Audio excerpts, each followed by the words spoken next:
Shalom, semangat pagi Bapak Ibu Saudara yang saya kasihi. Kita sebagai orang-orang yang percaya kepada Yesus Kristus, selayaknya kita mengerti apa itu Injil. Nah saudara yang saya kasihi, kita lihat bersama-sama dalam Injil Markus pasal yang pertama. Ayat pertama, ayat 14 dan 15, demikian firman Tuhan. Inilah permulaan Injil tentang Yesus Kristus, anak Allah. Sesudah Yohanes ditangkap, datanglah Yesus ke Galilea memberitakan Injil Allah. Katanya, waktunya telah genap, kerajaan Allah sudah dekat, bertobatlah dan percayalah kepada Injil. Nah saudara yang saya kasih, ini ada satu hal yang menarik dikatakan, inilah permulaan Injil tentang Yesus Kristus, anak Allah. Kenapa Markus dibilang dan disebut kitab Injil? Ada 4 kitab Injil dalam perjanjian baru, yaitu Matius, Markus, Lukas, dan Yohanes. Mengapa itu disebut kitab Injil? Karena Injil yang adalah kabar baik itu adalah tentang Yesus Kristus, anak Allah. Itu yang disampaikan Markus sebagai seorang penulis, agar setiap orang pada akhirnya menaruh percaya bahwa Yesus Kristus adalah Mesias, anak Allah. Nah, saudara yang saya kasihi di dalam nama Tuhan Yesus Kristus, itu sebabnya juga Matius, Markus, Lukas, dan Yohanes disebut kitab Injil. Karena keempat kitab ini berisi tentang Yesus Kristus.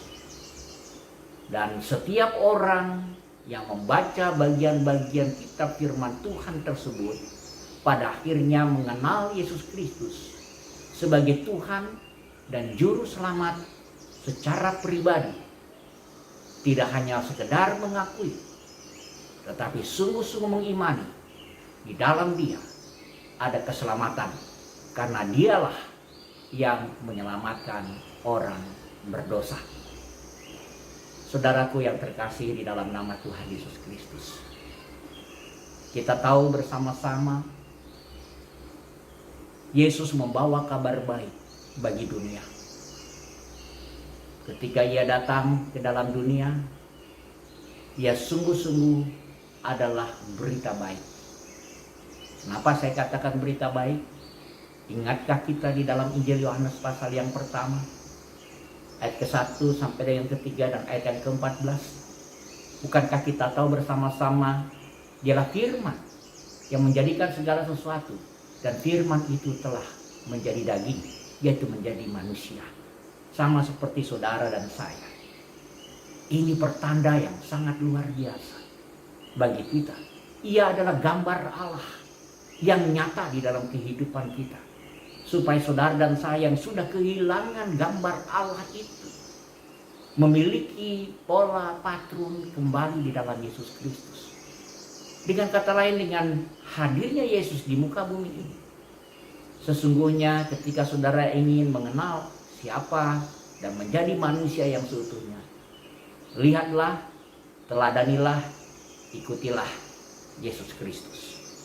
Saudaraku yang saya kasihi, Ia datang ke dalam dunia adalah kabar baik yang harus kita nikmati, syukuri, karena Dia kita juga bisa melihat manusia seutuhnya, agar saudara dan saya kembali kepada fitrah yang sebenarnya sebagai manusia ciptaan Tuhan. Bukankah kita tahu bersama dalam kitab Kejadian pasal pertama ayat 26, baiklah kita menjadikan manusia itu menurut gambar dan rupa kita, dijadikannya mereka laki-laki dan perempuan, diciptakannya mereka. Saudara, mari kita bersama-sama mengucap syukur.